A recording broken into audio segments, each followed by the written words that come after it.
যে ভারত আমাদের গিরে ফেলতে চাইছিল সেই ভারতের পেট থেকে উনি কিন্তু আমাদেরকে টেনে বের করতে চাই। আজকে কিন্তু মোটামুটি আমরা ভারতের সাথে একটা সম্মানজনক অবস্থানে আছি। ওরা যদি আমাদের দুটো চোর মারে, আমি একটা হলেও হত্যারে মারতে পারি, কিন্তু বিগত দিনে তা ছিল। আমাদের রাজনীতির মূল প্রিন্সিপালটা হচ্ছে এইটাই, যে আমরা মোটামুটি একটা ব্যালেন্স অফ রিলেশন সবার সাথে রক্ষা করে চলতে হবে, আর দেশের উন্নয়ন দরকার। অনেকগুলো গুরুত্বপূর্ণ প্রশ্ন আসছিল, ভাই আমি একটু সংক্ষিপ্ত আকারে বলি। সিভিল এবং সামরিক বাহিনীকে আপনারা ভাগ করে দেখতেছেন কেন? আমরা এইটাকে দূর করতে চাই। আমরাও তো সিভিল, আমি সামরিক প্রশিক্ষণ নিচ্ছি, কিন্তু আমার পরিবারের লোকরা কি সিভিল না? আমার সন্তানরা কি সিভিল না? আমার ভাই বাপ মা সবাই তো সিভিল। সবার সাথে আমরা কাজ করি, গ্রামে গেলে গ্রামের মানুষের সাথে কাজ করি, ব্যবসা বাণিজ্য যারা করি আপনারা সবার সাথে কাজ করি।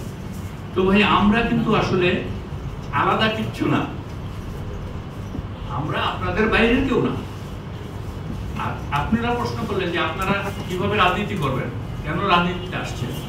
এইটার উত্তর হলো, বাংলাদেশে যারা ভালো মানুষ, যারা ভালো চিন্তা করে, তারা রাজনীতিতে আসে না, ঘরে বসে থাকে। কেন আসে না?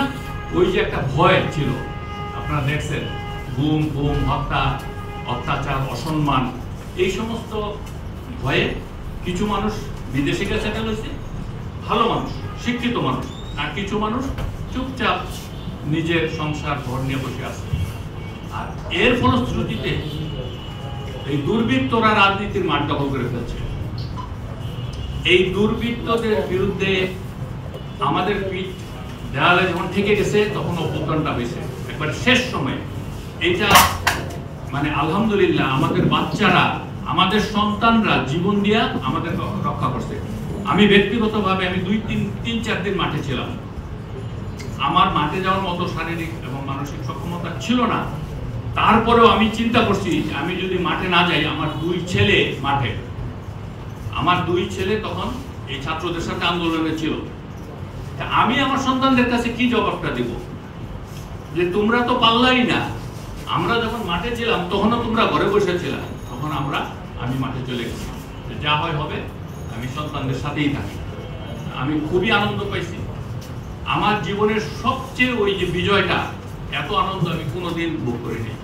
মাঠে থাকার ফলে আমি বুঝতে পারছি যে সত্যিকার সংগ্রামে যারা বিজয় অর্জন করে, তাদের চেয়ে আনন্দিত আর কেউ হয় না, কেউ না। তো যাই হোক, আপনাদের এই প্রশ্নগুলোর জন্য ধন্যবাদ। আমরা আপনাদের দোয়া চাই, কাজ করতে চাই, ক্ষমতার লোভে নয়, দেশটাকে ঠিক রাখার জন্য, দেশটাকে বাঁচিয়ে রাখার জন্য, এবং দেশের এই অসংখ্য সমস্যার সমাধানে একটু হলেও আমরা ভূমিকা রাখতে চাই।